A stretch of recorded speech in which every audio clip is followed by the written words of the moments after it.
Um, but I mean, we're talking about the natural world and human beings' interaction with it and relationship with it. And it's interesting that symbolically, I mean, the offerings, or what in English called sacrifices as well, um, seem to represent right off the bat a kind of a battle with nature. They seem to be representing um, vanquishing nature in a certain way. Um, what I mean to say by that is, I mean, for example, I mean, you bring the reading by Yikra, beginning of Leviticus, the first chapters, is talking about bringing an animal as an offering. Then it goes on to talk about, first of all, it talks about cattle, and then sheep and goats, and then birds, and finally we get to vegetative things. We get to different forms of flour and dough and bread that all can be offerings. But we start off with animals, and we start off with bulls actually, right? We start off with the Nancy deals with, and it has to be slaughtered, and then the the blood is then um you know uh, I missed the right word isn't quite coming to my head, but the blood is then dripped and kind of is thrown, dripped on different sides of the altar. And certainly in terms of the burnt offering, then the entire animal is then burnt. And in other types of offerings, it's just the fats that are burnt, and other parts of it are given to the priests. But the idea is that I'm just starting at the beginning of the idea is that the animal is slaughtered, and then the blood is spilled around, and it's almost like representing this idea of whatever the animal represents, these animalistic qualities, we're killing them, we're slaughtering that, we're weakening that, we're attacking it almost. I mean, there's this. I think it's also something that kind of may disturb people about the whole idea of sacrifices is that there seems to be some violence here, and we understand people seem to be okay with human beings. Some people are not okay, obviously, the animal advocates, animal rights advocates that don't want to see people eating meat at all, animal meat. But but then there's another type of person. There's another group of people who are okay with humans eating meat, but they can't seem to digest the idea or accept the idea that why would we bring that to God? Well, they seem to be of the opinion it seems like that's a waste. That's cool. Why should we? Why should it be in a religious, practice? Why does God need it, and so to speak? I mean, to me, I think that I see that as very misplaced simply because. So, what are you saying? For human pleasure, and that you can understand it. For human consumption, you can understand why an animal's life, can be taken, but for God, you can't see that its life should be taken. I don't see that as a sensible argument, just to me. Just in terms of rationally, in terms of purposes, okay, this is something God commanded, or this is for God. Just even if it's not commanded, let's just put that aside, which is the case. But let's just put that aside. It's done for the divine, or it's done for a person's own self-interest or a person's personal needs. I don't see why, if it's okay to do it for someone's personal needs, why isn't it okay? Should be even more so. Should be okay to be used in the temple to bring as a sacrifice. But putting all that aside, again, the point is just the symbolism that immediately we see is a kind of a vanquishing, almost like, I don't know, should I say an attack, and the subduing of animalistic qualities in bringing an offering. That seems that one of the immediate symbolisms that comes to mind. You have this large animal, and again, we're very desensitized today because we're so technological, although Nancy isn't. But I mean, the large, powerful animals that, in the old days did a lot of work, moved heavy materials for people.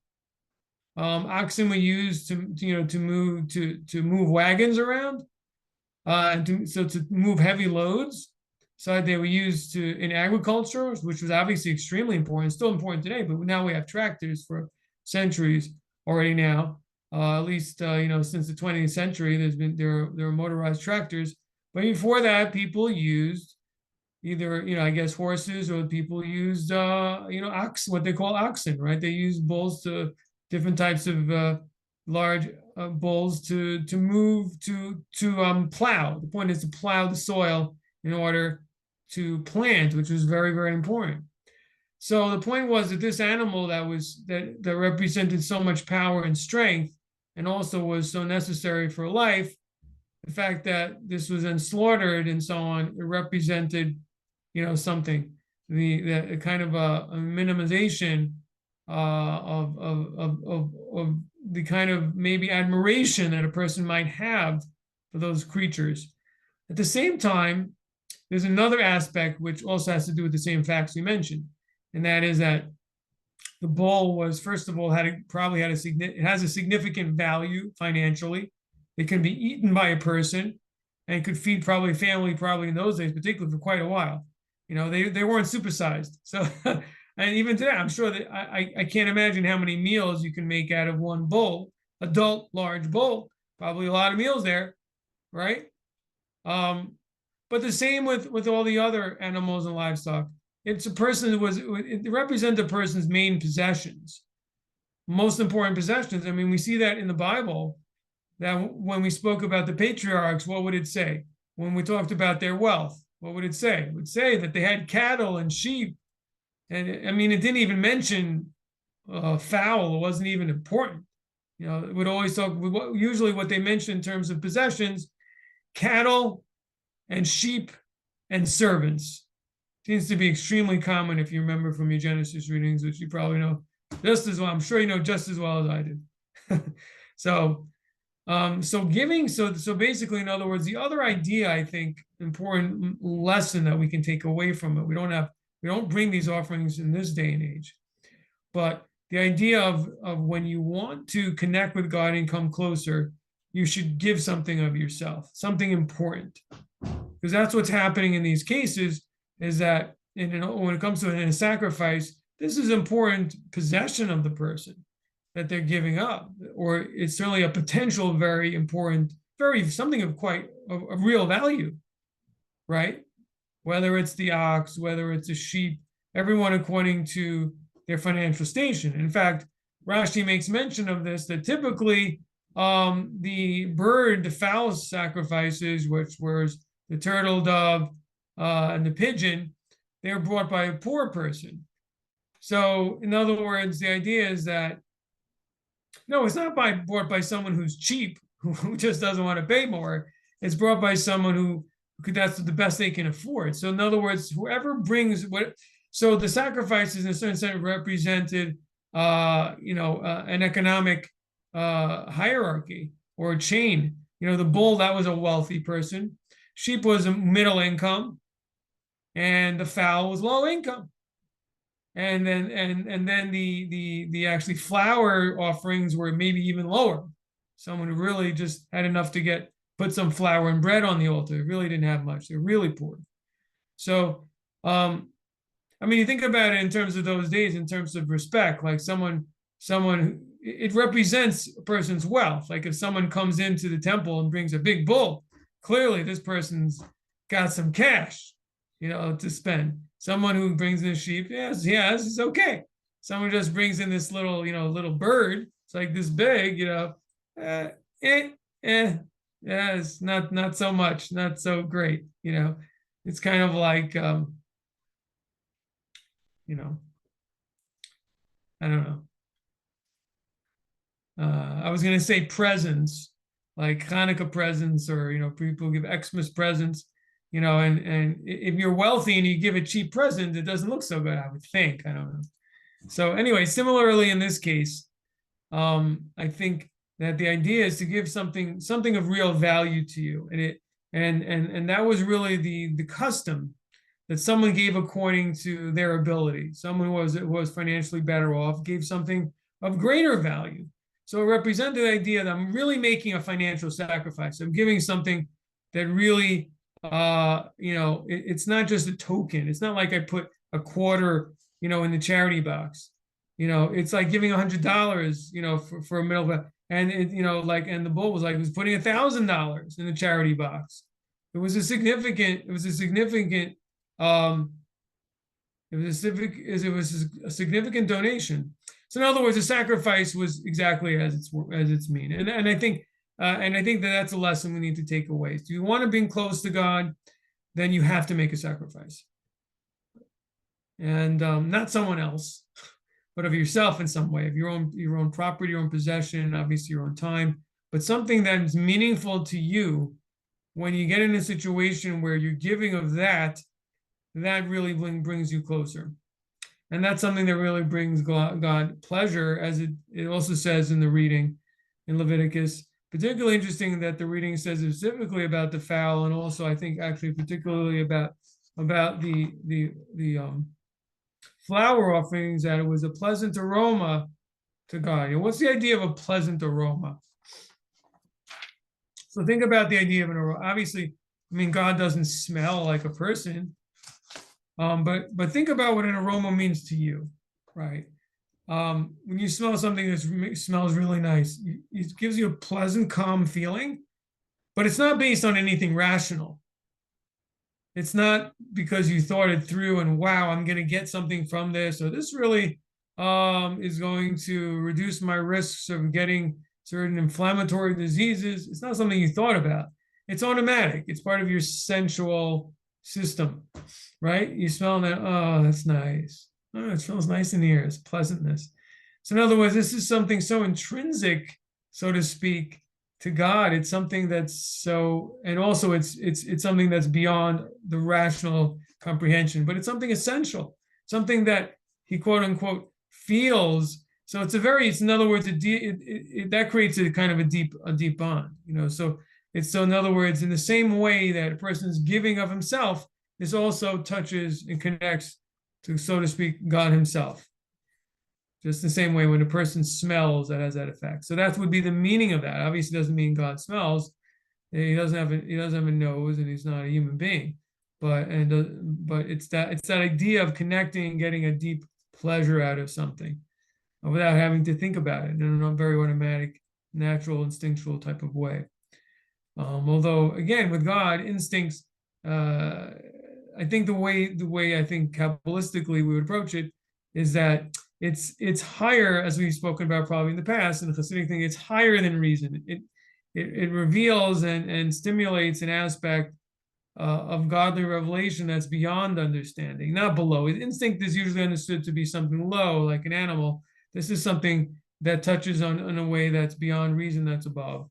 That's how I would represent it. So, any questions so far? I want to go over just so the first point is also another example of this of an approach similar but different, and that is the sacrifice, or is the way the first approach represents the idea of how do you get closer to God is through the self-restraint of the animal side of the person, right? That's what that represents. That through restraining our animal side, we're able to get closer to God, because that's what the offerings represent, that a closeness. So the slaughtering aspect represents that restraint. The blood, that represents once the person is restrained and gain control of the animalistic qualities, then he actually can make use of it and in his service of God. And not only that, a person should have a degree of excitement and feeling in his service of Hashem.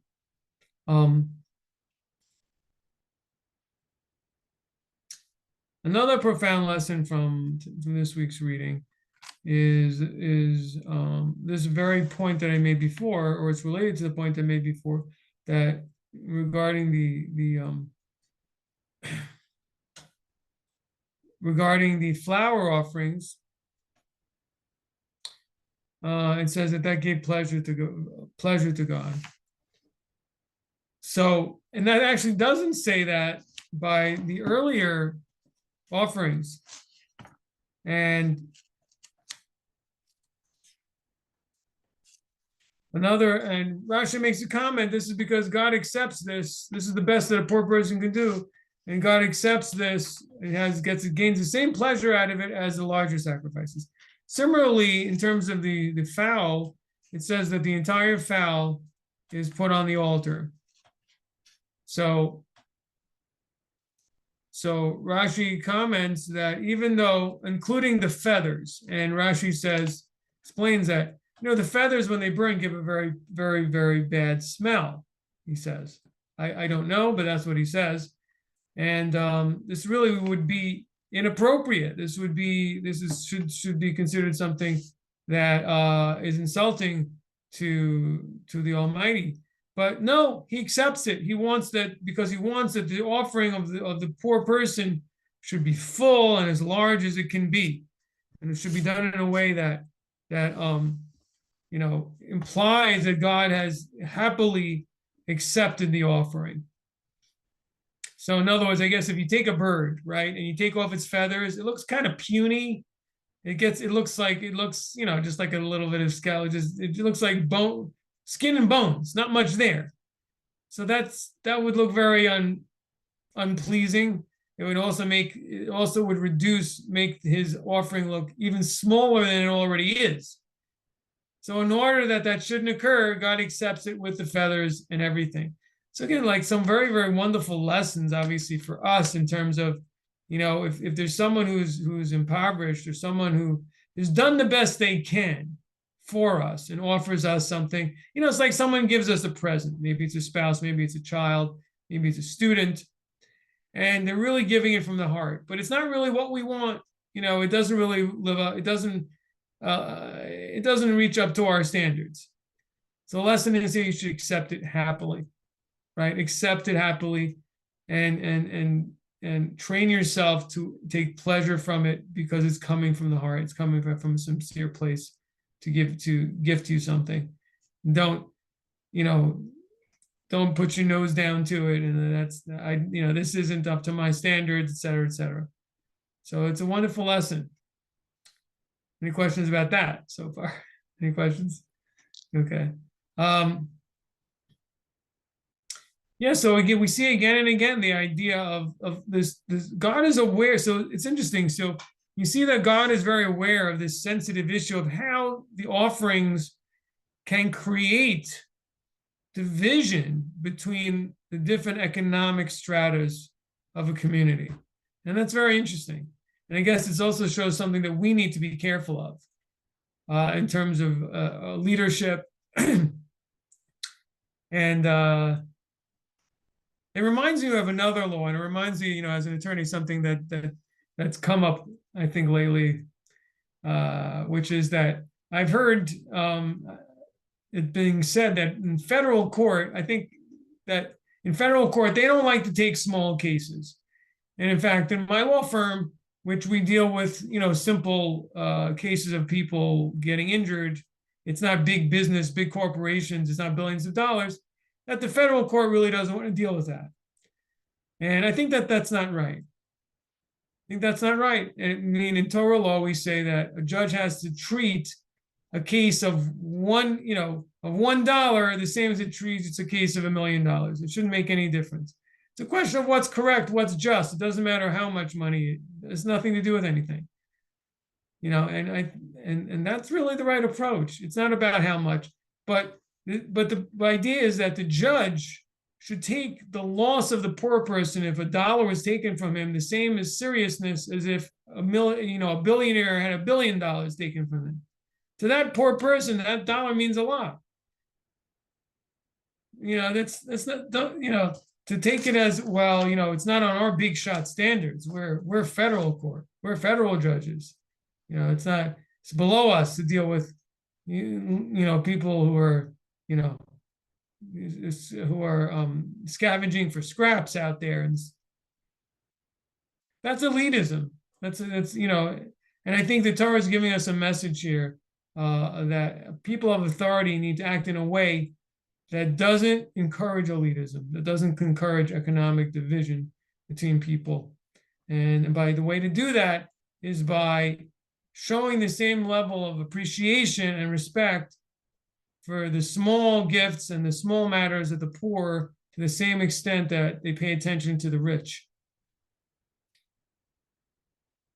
So it's a very, very important lesson.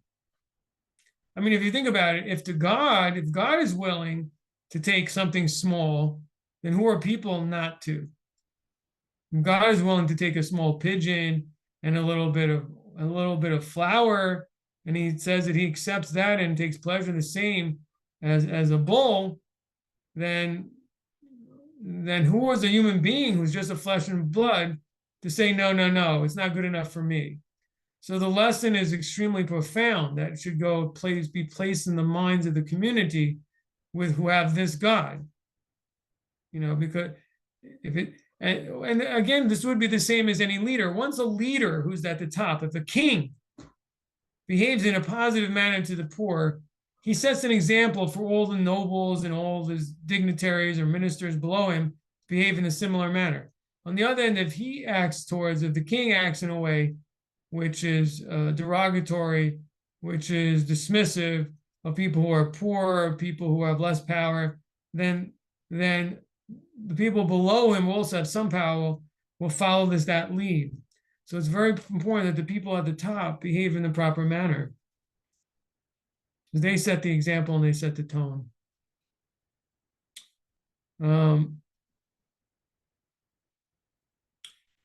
There's an interesting lesson, a couple of interesting lessons that the Rebbe takes from some of these laws.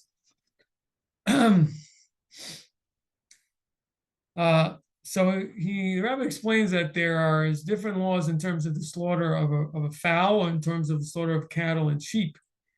In that, when it comes to a fowl, then you only have to slaughter the esophagus. But when it comes to larger animals, then the slaughtering must be both the esophagus and the trachea to be kosher. So it seems that, first of all, for Bnei Noach, this law should also apply to because their offerings also have to be slaughtered. So it is to appear that they would have to follow the same rule. But to get back to the lesson that I wanted to point out from this, so he says that why is this, or what lesson can we learn from this? Why is it that with a bird, the slitting of the esophagus is enough for it to be a kosher slaughter? And with larger animals, it has to be the trachea as well.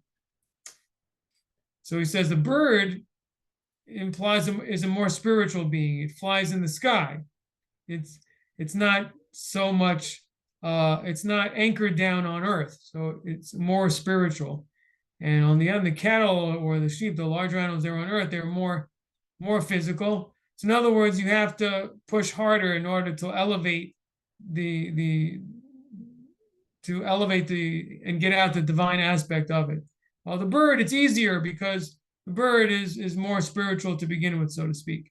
So he says that this represents two different types of people.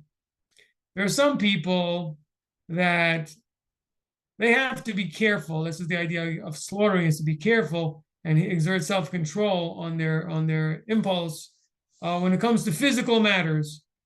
When it comes to physical matters, they have to be careful that they're behaving properly, that they keep themselves within the confines of Torah, and obviously, if possible, to do it for the sake of heaven.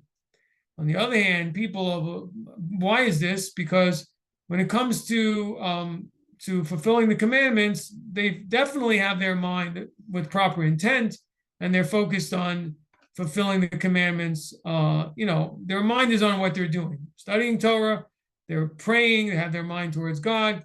So when they do those things, they're not disturbed. It's only when they get to more physical things that their physical side becomes more awakened, and then they have to be more careful as to what they're doing. So that was represented by the esophagus, which is eating food, etc., right? Represented by the trachea is the idea of spiritual things. So why should a bigger land animal, what is that? What is the metaphor of the land animal having to cut the trachea, which is the windpipe, right? Which is more that should be a more spiritual thing. So why do you have to? What does that represent? Bottom line. So He says it represents the idea that when people are more physical, when they're more grounded in the more worldly and less spiritual, then they have to be careful that their prayers or at least their prayers and the Torah story is spiritual, meaning to say you have to be careful that they're not distracted during their prayers, that they're not thinking about other things, or they're not praying in order to be, to look religious or to get approval, but they have their mind on God during the spiritual things. So for the more bird-like person who's more spiritual by nature, he's already doing those things properly. At least the Torah and prayer is being done for the sake of heaven. At least he's concentrating on it properly, as opposed to him being distracted while he's doing it, or doing it for reasons of honor or things. Those things he doesn't have that problem. In other words, when he's doing holy things, he's not in conflict. That's the point. So therefore, you only have to, that's what it means by slaughtering only one. The things that are holy, you don't have to quote slaughter, meaning to say he doesn't have to exert self-control. You don't have to use aggressive force there. But when it comes to physical things like eating and drinking and other things that a person gives a person physical pleasure, then he has to be more careful. How he's doing them and how the person, and it's very much, this is so true to human nature, because when we're doing things that a human being is using their brain for, and usually at those times people are disciplined, people are under control, they're using their brain for, even like at a job. I mean, most people at a job, they behave themselves. I mean, I'm talking about adults, not children, not middle schoolers, but adults. You're at work, but when a person goes out to relax, a bar, a restaurant, parties, that's when a person has to be more careful, because that's when a person could maybe fall into excesses, and one thing leads to the next until they maybe do something they really regret. So certainly that's the idea of you must cut the esophagus, meaning to say you must restrain yourself when it comes to physical pleasures, make sure you don't go beyond the proper bounds. When it comes to spiritual things, a person who's already more refined doesn't have to worry that those things aren't being done properly, and doesn't have to try to focus as much on making sure that they're not all mixed up with other intentions. But a person there's some people who are not there yet, and they have to also examine their prayer and Torah study and other things to make sure, and even maybe charity, that they're not doing it, quote, either for honor or out of some kind of social pressure, or just in general, that they're praying, they're not distracted during prayer, and instead of, while they're praying, they're thinking of other things. It's a famous story, I think, of a rabbi or something, after prayers, he came over to one of the congregants and he told them, "Welcome back." He says, "Well, Rabbi, what do you mean?" He says, "Yeah, because while you were praying, you were in Florida, you went to Las Vegas, you were all over the place. I saw." In other words, his mind was elsewhere. His mind was not in the prayers. He was someplace else. So I think what he's saying is that a person has to be, certain people who are more physical have to be more careful with this. I actually think it's everyone. Prayer is not easy. As it says in the Zohar, that the time of prayer is a time of battle. And it's a time a person has to really try to focus. It's not easy to pray properly. There may be certain times where a person feels humble and feels like they really need something, and they can turn to God to ask for it. But in terms of the structure of the formal structure of prayer and praises we say, we may not always feel up to it, and we may not always connect to it. The idea really of it is that we need to reach up to connect to it, that we have to try to think in these more lofty ways. And so that's not so easy. Really, actually, I think everybody's got to cut that cord on that one. It's really not easy at all. Okay, any questions on anything up to here so far? You've had a little time to cook it in your minds. Any questions or any thoughts so far? Okay.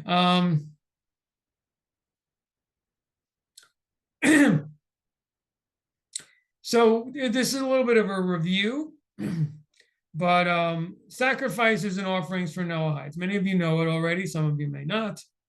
Maybe some people who may subsequently listen to this class may not know it. But what are the rules in terms of the Noahide bringing in offerings? Can they, and how do they do it? And the like. So first of all, the answer is yes, they can bring offerings. The question is which kind. Generally speaking, from the sources that I'm familiar with, the type of offering that a Noahide can bring is the burnt offering, the Ola, the fully burnt offering, which is really, I mean, it is an Ola is actually considered a holier in many ways than the peace offering, which the peace offering, its meat can be eaten throughout I think it's throughout the Temple Mount, and maybe actually even within the city, Jerusalem city limits, while obviously a burnt offering can't, and has to be, burnt offering has to be slaughtered within the temple courtyard. So it's in terms of designation in halacha, the burnt offering is actually on a higher level than a peace offering. But nevertheless, I mean, we have to understand why why not a peace offering. But what I can tell you is the Torah is teaching that a Noahide is capable and should give everything. That's what we're saying. In other words, the person is it's represented. Everything going up in fire means represents a complete submission, right? I mean, that's what it seems to represent, giving everything. Also, in terms of the laws of a sacrifice, so we say that in terms of the laws of blemishes, for example, there are many specific detailed rules in terms of any blemishes on the skin or form or body of the animal, cattle or sheep, particularly that disqualify it as an offering. There is a distinction between a non-Jew and a Jew in terms of that. For a non-Jew, only if there's a complete loss of limb is it forbidden. So if there's an eye is removed or a limb lost, then it's disqualified. But things lesser, like deep cuts or I don't know, other types of boils on it or something like that, those don't disqualify, even though they do disqualify them if under Jewish law. So the question is, what about in the temple? Can a non-Jew bring an animal that is not considered disqualified for a Noahide, but is disqualified for an Israelite? So the answer is no. So in other words, when a Noahide brings an offering in Jerusalem, it has to follow the rules of Jerusalem. But a Noahide is not limited to bring an offering in Jerusalem. A Noahide can bring an offering any place. And that's another surprise. So a Jew is limited. Once the temple was erected in Jerusalem, no offerings can be brought anywhere else. The Noahide is not limited to that. You can bring offerings elsewhere. They can designate an altar and bring an offering any place. So that's quite fascinating. I think I've heard in Israel about Noahides that have done this, that they have brought offerings somewhere there. So first of all, we see an interesting idea that God is less, he's less scrutinizing with the Noahide. With the nations, he doesn't scrutinize so much as far as whether what they're offering is completely unblemished. He takes it as is. Even if there's some type of deficiency or some type of, as I said, maybe there's some type of flaw, but as long as it's not severe, there's a missing limb, then God accepts it. So that's also an interesting lesson. First of all, for many people who may think, I'm not on the level. I can't handle the 7 laws, or, God of Israel is just too strict. So there's a very clear lesson there that God is going to be less strict with the nations, that he understands, I guess maybe you could say that their background, their history, or just in general, it's a slightly different relationship, and he accepts. He's not as scrutinizing with them as he is with Israel. So that could be a relief from a certain extent, from a certain perspective, right?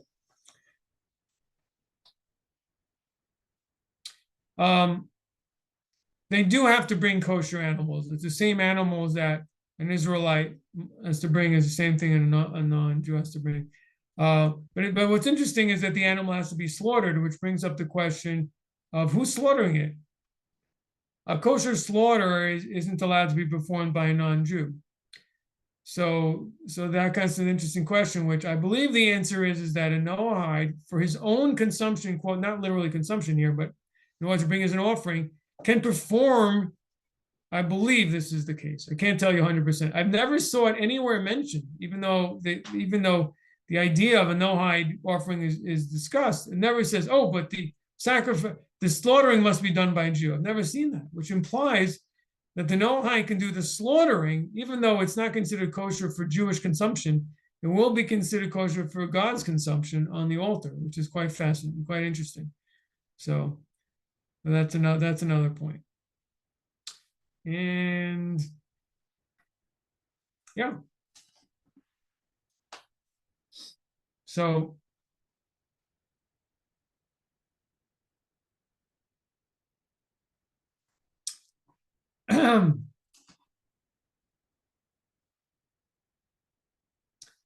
yeah, I mean, look, the point is this main theme that runs through so much of this is this idea of giving and giving with your heart. To give, mean to give is key.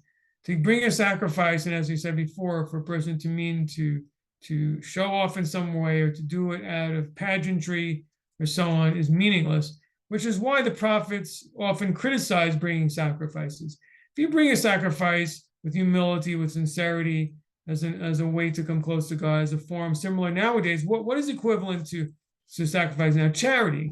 Charity is basically, in nowadays, what God wants, and when you give towards God, is to give to the poor, to give to Torah scholars, to give to Torah institutions. And when a person gives of their own possession, that's similar to a sacrifice, and it brings an atonement for the person, and it brings a blessing for a person. And the idea of what we do below, God responds. So when we show compassion down below, and we show that we're giving from below, and we're trying to reach up, so then He turns to us and also bestows upon us. It's kind of like a mirror. We're looking in Nancy's pond and seeing your reflection back. Similarly, that's the way spiritually, the way things work. When we act and God responds. We have to understand that, even though at the end of the day, God can determine and controls everything, but we need to take the first step. We need to press the button. We need to seek Him out. And we need to take action. And when we do it in a serious form, now we have to face facts. If we serve Hashem in such a way where we only do it when it's convenient, and then we don't understand why we're not feeling inspired, why we don't see God in our lives, well, I mean, you haven't really shaken up your life. So why would you expect He to shake up yours? So we really have to, basically, we got to push the envelope. We got to do a little bit more, go a little bit past our comfort zone. And that really brings Hashem a lot of pleasure. When a human being exerts self-restraint or pushes himself beyond the point where he thinks, this is it for me. A person, feels comfortable giving $1 charity. This is what I can do. I always give $1. I don't give more. Person pushes beyond and gives $5, gives, instead of $25, they give $45, whatever.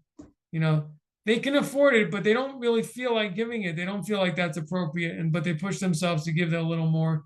That means a lot. It means a lot. They're pushing past their boundaries, and obviously, it's key in Judaism's whole approach to life is, again, the idea of the mind over our feelings, over our particular self-centered feelings, and to convert our feelings into a passion to come close to God. As we said the other week, shekel, God showed Moses a shekel of flame in order to bring that idea that we should give a generosity towards God, to the poor, and do it with a passion, do it with goodwill. Okay, any questions or comments on this? The duties of the heart, we'll have to continue another week. I don't have the material with me this week. So we'll continue another week with that. That's pretty much it for tonight, I think. So I guess last chance. Any comments? Questions? Just thought about the binding of Isaac. And he was told, Abraham was told to bring him as an Olah offering. Does that mean he was to burn Isaac completely like an Ola offering? Yes, right. Wow.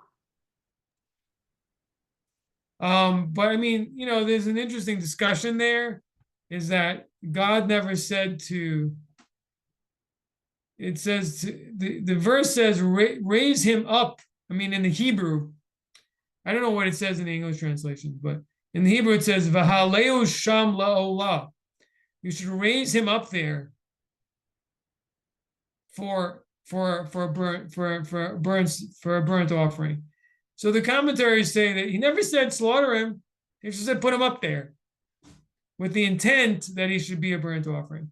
So in other words, there was no technical lie, because God never said he never expressly said you're going to slaughter him, you're going to burn him, never said that. So, but again, we see this fascinating idea of intention, in which the sages say that Abraham then took the ram and slaughtered the ram, but he had in mind as if it was Isaac. I mean, you have to kind of understand that. And we're not talking about it in some kind of psycho way, but the point was, he was saying, like, which again brings us to the idea of what is the sacrifice. It's exactly as it sounds like. It means making a sacrifice. So the point is that what Abraham had in mind is that with slaughtering the ram and giving the ram, I'm giving God everything, my whole future. He had just like all those feelings of love and legacy that he felt about Isaac. I mean, the idea that God told him to give up Isaac was everything, because Isaac was the whole future. Isaac was his only heir, his only, his vital, sort of like his firstborn son. Ishmael was born first. But the point is that his legacy was passing to Isaac, which is what God promised him. And now God's saying, do this. So basically what God was telling him, and that's why it's in such an incredible thing, is he was telling him basically give up everything, all your dreams, everything you wanted. I want you to give that up. And he went there and he walked for days. I mean, and it is an incredible test. And sometimes there are individuals that God, the similar type of test that we may face, where we have expectations, we have dreams, and sometimes those dreams don't work out. Are we going to blame God for that? Or are we going to try to, just the opposite, turn it into opportunity maybe for worship? That despite this or through these things, I still serve you, even though, so, very, very good question, though. Very, very good question. And the relationship. Okay. Okay, we could, thank you. As far as the comment on the lighting, yeah. This room is better than the other room in the other location. So, okay. Thank you so much for joining me. And there's a lot to think about. But this is really not so much. This is really about doing, because the really idea is to give a little bit more, to give more, and to find opportunities to give more. And I want to say that I think in the darkness of the exile, I think it's even in a certain sense more harder and more important. In other words, to break through the barriers between us and God, we really have to go in a little bit of an extra mile. It's very hard to make the connection and to really change without dedication. Okay. All right, everyone. Good night. Thanks for joining me. Thank you very much. Thank you. Bye. You're welcome. Bye. Good night, everyone.